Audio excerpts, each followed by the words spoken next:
একটা সত্য কথা বলতে কি জানেন, আমি কোনো সময় কোনো দিনও শুনিনি যে কোনো ভাইয়ের কারণে বোনের সংসার নষ্ট হয়েছে, ভাইয়ের কারণে বোনের সংসারে অশান্তি হচ্ছে, ভাইয়ের কারণে বোনের সংসার ছেড়ে চলে আসতে হয়েছে। আমি এরকম কখনোই পড়িনি। হয়তো বা লক্ষ্যতে একটা হতে পারে, তবে আমি হাজার হাজার সংসারের গল্প শুনেছি, হাজার হাজার সংসার ভাঙতে শুনেছি, শুধুমাত্র বোনের কারণেই ভাইয়ের সংসার ভেঙে চুরমার। বোনের কারণে ভাই সংসার করতে পারতেছে না।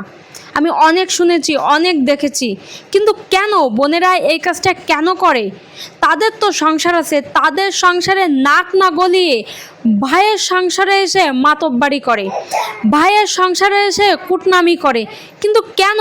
ভাইরা তো বোনেদের অনেক ভালোবাসে, অনেক কিছু চাওয়া পাওয়া থাকলে সেটা পূরণ করে, তারপরেও ভাইয়ের সংসারে কেন বোনেদের আগুন জ্বালাতে হবে? কিসের জন্য? আমি সব মেয়েদের বলছি না, কিছু কিছু মেয়েরা আছে ভাইয়ের সংসারে এসে নাক গলায়। কীভাবে ভাইয়ের সংসারটা নষ্ট করতে হবে সেটা তারা খুব ভালো করেই জানে। হ্যাঁ, এটাই বাস্তব, আর এটা আমি অনেক দেখেছি।